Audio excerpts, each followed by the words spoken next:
तो मैंने उससे काफ़ी देर बात किया और पता लगा कि ये सरवन एक दलित का बच्चा है। तो मैंने उसे सजेस्ट किया कि आप चैनल खोलें, और पता नहीं कहाँ से उनकी ही जुबान में ये नाम आया, और ये नाम भी उन्हीं का नामकरण है, ये किसी और ने नहीं दिया है। उन्होंने कहा कि मैं सीमांचल का बेटा हूँ, तो सीमांचल टीवी नाम से ही एक चैनल खोलूँगा। आपको मदद करनी पड़ेगी। ये हम लोग बिल्कुल करेंगे। इस समाज का हर एक वर्ग ये चाहता है कि हमारी भी आवाज़ सरकार तक पहुँचे। इस एरिया में बसे हुए जो लोग हैं, चाहे वो मुस्लिम समाज के हो, हिंदू समाज के अपर कास्ट के हो या दलित समाज के लोग हो, हर कोई गूंगा ही है, हर कोई गूंगा ही है। इसलिए मैं गूंगा कहता हूँ कि उनकी आवाज़ आगे तक पहुंचती ही नहीं है। तो इस बच्चे ने एक ठाना के मुझे सीमांचल टीवी नाम से चैनल शुरू करना है, और इस इलाके की आवाज़ को सिर्फ अपने दलित समाज की नहीं, बल्कि यहाँ के हिंदू, मुस्लिम, सिख, ईसाई जितने भी कम्युनिटी के लोग रहते हैं, इनकी आवाज़ को मुझे आगे पहुँचाना है, सरकार तक पहुँचाना है, अपनी मांगों को वहाँ पे रखना है। जो गरीब दबे कुचले हैं, जिसको थाना में सताया जाता है, वो गरीब इंसान जिसके पैसे के नाम पर म्यूटेशन नहीं होता है या ब्लॉक में उसे तरपाया जाता है, उनकी आवाज़ को हम उठाएं। ऐसी आवाज़ जो कोई सुनने को राजी नहीं होता है, रेडी नहीं होता है।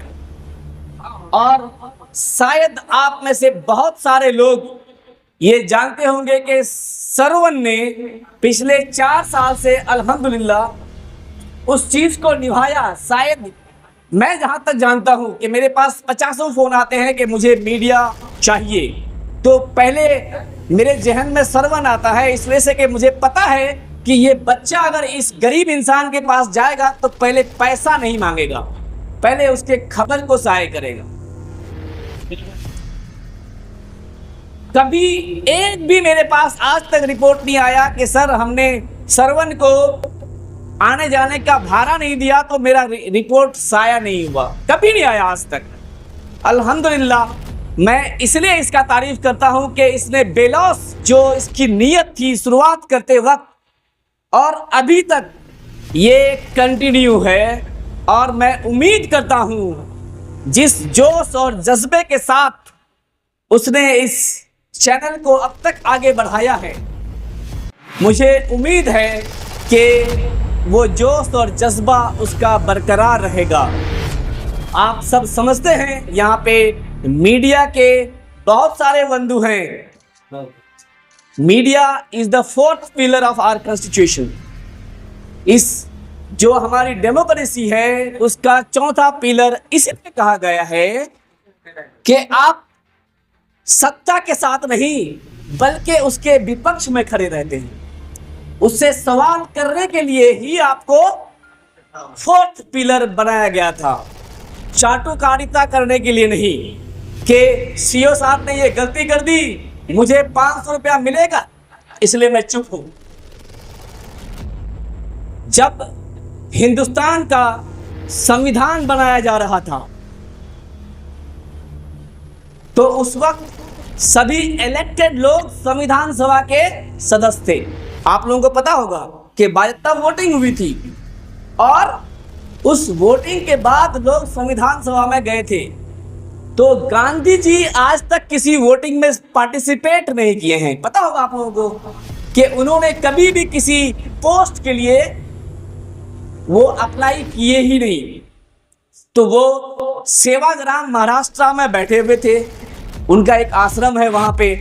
और जीवन राम जी आप लोग जानते होंगे, बहुत फेमस हमारे सब ये हैं, आज़ादी के लड़ाई के बहुत बड़े योद्धा थे और हिंदुस्तान को बनाने में काफ़ी बड़ा योगदान रहा। हम लोग बहुत सारे लोगों को भूल जाते हैं। जीवन राम जी को लगा कि यार मैं अपनी ज़िंदगी में जितनी भी प्रॉब्लम होती थी, जहाँ हम फंसते थे वहाँ हम जाके गांधी जी से पूछते थे कि यहाँ मैं क्या डिसीजन लूँ, क्या निर्णय लूँ। तो संविधान सभा का सदस्य जीवन राम जी बन गए। अपने दोस्तों के साथ मीटिंग किए कि हम लोग वहाँ रहोगे, गांधी जी नहीं रहेंगे। तो हम तो संविधान बनाएंगे इस देश के लिए जिसमें इतने सारे गणराज्य हैं, तो यह फैसला हम कैसे लेंगे बगैर बापू के? चलो बापू जी से मिल के आते हैं। सभी सेवाग्राम गए, किसी ने जनरल ट्रेन का टिकट कटाया, किसी को स्लीपर बॉगी मिला, उस वक्त एसी वगैरह का नाम नहीं था। वो पहुंचे बड़े दूर सेवाग्राम महाराष्ट्र में, गांधी जी से मिले।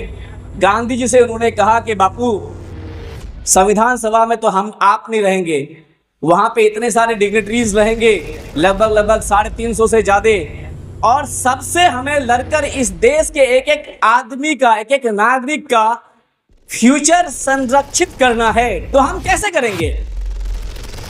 हमारा डिसीजन जो होगा वो हम कैसे लेंगे आपके सलाह के बगैर? तो गांधी जी ने उन्हें एक टोटका दिया। टोटका समझते हैं? तावीज। एक तावीज दिया। गांधी जी कोई तावीज देने वाले नहीं थे, लेकिन उन्होंने उनको एक टोटका दिया कि जीवन राम जी और जितने भी संविधान सभा के मेंबर यहाँ पे आए हैं, मैं आप सबको एक टोटका देता हूं कि आप अपनी पूरी जिंदगी में जो भी गरीब से गरीब, लाचार से लाचार, मजबूर से मजबूर आदमी देखे हैं, किसी भी डिसीजन लेते वक्त आप उस आदमी का तस्वीर अपने सामने, अपने नजर के सामने देखिए और सोचिए कि ये मेरा डिसीजन, ये मेरा रूल, ये मेरा लॉ, ये संविधान का कानून, ये संविधान के प्रति रिस्पॉन्सिबिलिटी, ये संविधान के प्रति नागरिक का हक, क्या उस गरीब आदमी को कुछ फायदा पहुंचाएगा या नहीं पहुंचाएगा? क्या उसको हक दिलाएगा या नहीं दिलाएगा? अगर आपने ये टोटका अपने संविधान सभा में अपने पास रखा और इसे ही सोचकर आपने फैसला लिया, तो आप ये पाएंगे कि आपका फैसला नहीं बल्कि मैं भी वहां रहता तो मेरा भी यही फैसला होता। मीडिया का आज साथियों यही रोल है। आप जब भी अपना माइक उठाएं, आप जब भी किसी के सामने किसी वाद विवाद पे, किसी मुद्दे पे अपना पक्ष रखें, तो आप ये देखें कि आपके उस पक्ष से, आपके उस मुद्दे से वो जो गरीब आदमी आपने देखा है हिंदुस्तान का, वो जो निर्धन आदमी आपने देखा है हिंदुस्तान का, उसको क्या फायदा पहुंचेगा? क्या हकीकत में उसको फायदा पहुंचेगा? या फिर आप उसी सत्ता और साहूकार के पक्ष में बैठे हैं, जिनके पास हजारों एकड़ जमीन है, जिनके पास पावर है, जिनके पास पैसा है? क्या हिंदुस्तान के रिसोर्सेज में, क्या हिंदुस्तान में जितने भी रिसोर्सेज हैं, क्या एक पावरफुल आदमी और एक निर्धन आदमी दोनों का बराबर का अधिकार हो सकता है? मुझे बताइए। कभी नहीं हो सकता है। अगर आप उतना ही फेवर एक पावरफुल आदमी को करते हैं जितना एक निर्धन को करते हैं, तो शायद वो पावरफुल आदमी और भी पावरफुल हो जाएगा। अभी आपके सामने अदानी अंबानी का केस है कि वो 500वां पोजीशन से भी ज्यादा उनका नंबर था। आपको पता होगा कि अगर दुनिया के रिचेस्ट इंडेक्स में आप देखते तो अदानी जी 534 या 35वां पोजीशन पे आता था, और आज सिर्फ फेवरिज्म के चक्कर में, फेवर के चक्कर में कहां पे आता है? 2, 3, 4 पे आता है। आप आज ये हिंदुस्तान का नक्शा है कि यहाँ का लगभग 40% रिसोर्सेज किसके पास है? सिर्फ 1% लोगों के पास है। 40% रिसोर्सेज सिर्फ कितने लोगों के पास है? 1% लोगों के पास है। तो मुझे बताइए, क्या उस 1% में 0.0001% भी दलित हो सकता है? मुझे बताइए, जवाब दीजिए आप लोग। कभी नहीं हो सकता है। हो सकता है क्या? और एक दूसरा आपको सच बता रहा हूं, आपके पास AI है, आप सर्च कर लीजिएगा कि हिंदुस्तान के 50% लोगों के पास सिर्फ 1% रिसोर्स है। सोचिए, अमीर और गरीब की खाई कितनी बड़ी है। 50% लोगों के पास क्या है?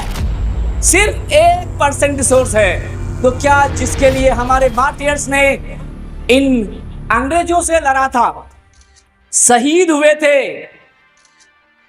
दिल्ली और उसके आसपास के हर एक पेड़ पर एक आदमी का सर या फिर उनका धड़ लटका हुआ था, क्या आज के हिंदुस्तान में डर डर कर हम लोगों ने उस माहौल को क्रिएट नहीं किया जिसके बारे में गांधी जी ने लोगों को टोटका दिया था? हमारे मीडिया साथियों से मैं कहना चाहूंगा कि आपको डरने की जरूरत नहीं है। जितनी भी राइट एक दलित के बच्चे को है, उतनी ही राइट एक बहुत ही अमीर घराने से ताल्लुक रखने वाले बच्चे को है। उतना ही राइट एक फकीर को इस संविधान ने दिया है जितना राइट हिंदुस्तान के प्राइम मिनिस्टर के घर वालों को दिया है। आपको किसी से डरने की जरूरत नहीं है। हमारे समाज से उठकर एक दलित का बच्चा सीमांचल टीवी बना सकता है। और मैंने उसको पहले भी कहा था कि कभी भी अपने समाज का पल्लू मत छोड़ना। ये जो दामन है, अगर आप आगे बढ़ते हैं और आगे बढ़कर आप किसी और तरफ शिफ्ट हो जाते हैं तो आपका समाज, जो वो 50% समाज जिसके पास 1% रिसोर्स है, वो वहीं रह जाएगा, वहां से आगे नहीं बढ़ेगा। हम लोग रोटी कपड़ा मकान के लिए ही तड़पते रहेंगे और बाकी लोग हमारे इस देश का, इस धरोहर का सौदा करता रहेगा, हमारी मजबूरियों का फायदा उठाता रहेगा, हमारे डर का फायदा उठाता रहेगा। तो आपको घबराने की जरूरत नहीं है। सिर्फ और सिर्फ एक चीज आपको साथ दे सकता है और वो है मजबूत कनेक्शन, मजबूत संगठन, लोगों के साथ आपका अटैचमेंट। आप अगर हकीकत में मजबूती के साथ एक दूसरे का दामन थामे हुए हैं, जैसा मैंने उसको एग्जाम्पल दिया था कि आप ये पल्लू थामे रहना, इसे छोड़ने की आपको जरूरत नहीं है। अब तक जो मैं देख रहा हूं तो सरवन ने अल्हम्दुलिल्लाह के बहुत ज़्यादा हम लोग के बीच में रहता है और हिम्मत से वाबस्ता है, लेकिन आप सबसे रिक्वेस्ट करूंगा कि अकेला चना कहीं बाहर नहीं फोड़ता। अगर वो हमारा साथ दे रहा है तो हमें भी उनका साथ देना चाहिए। हम जब तक हमारे मीडिया बंधु जो सही कर रहे हैं, जो हकीकत में गरीब निर्धन लाचार लोगों का मामला सही से वो प्रस्तुत कर रहे हैं, प्रेजेंट कर रहे हैं, अगर वो हमारे साथ है तो हमें भी उनका साथ देना चाहिए। एक चीज और सोच लीजिए, बहुत सारे लोग यहाँ पे होंगे जो सोचते होंगे कि अरे हम यहाँ नीचे बैठेंगे, हम बीच में चेयर में हम यहाँ बैठेंगे, या फिर कहीं रोड में जरूरत पड़ गई हम लोग रोड पे भी बैठ जाते हैं। लेकिन बहुत सारे लोग कॉलर झाड़ने लगते हैं। मैं अक्सर एग्जाम्पल देता हूँ कि अल्लाह या भगवान, आप जिसको भी मानते हैं, आप सोचिए कभी भी कि हमें कितनी छोटी सी चीज बनाया उन्होंने, कितनी छोटी सी चीज कि ये पूरा ब्रह्मांड है। सोचिए कितने स्टार्स हैं, कितना बड़ा ब्रह्मांड है। साइंस कहते हैं कि 10 to the power 22 इतने स्टार्स हैं कि आप कम से कम 100 लाइफ भी लगा देंगे तो काउंट नहीं कर पाएंगे। और उनमें से एक सूरज है, सूरज के चारों तरफ सैयारे हैं, 8 सैयारे चक्कर काटते हैं, उनमें से एक जमीन है। इस जमीन में लगभग 70-73% में पानी ही है, सिर्फ 33% खुश्क है। अब इस वाले जमीन पे लगभग 200 नॉन कंट्री है, 200 नॉन कंट्री। अननोन कंट्री कितने हैं दुनिया में नहीं पता। उनमें से एक आपका भारत, और उस भारत में भी लगभग 150 करोड़ लोग रहते हैं, और उनमें से एक हम अकेला।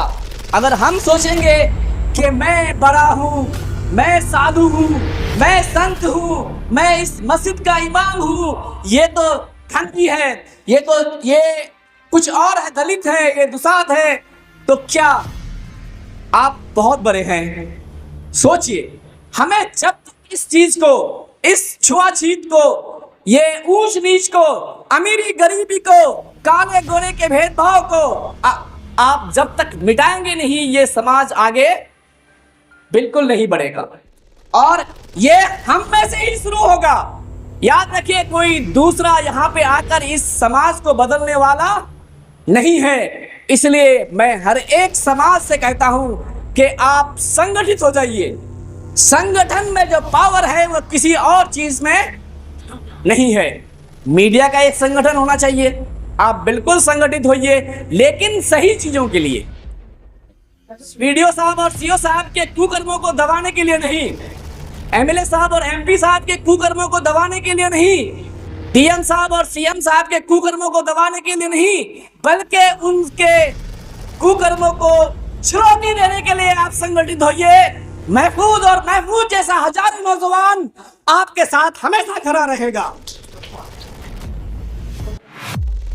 तो मैं चूंकि शुरू कर रहा था और आप लोगों का बहुत ज़्यादा टाइम लिया, खास करके मुझे सीमांचल टीवी के बारे में आप लोगों को बताना था कि जिस घर से उठकर इस लड़के ने इस सिस्टम को तैयार किया है, शायद हम में से बहुत सारे लोग जाकर वहां पानी नहीं पीते होंगे, शायद।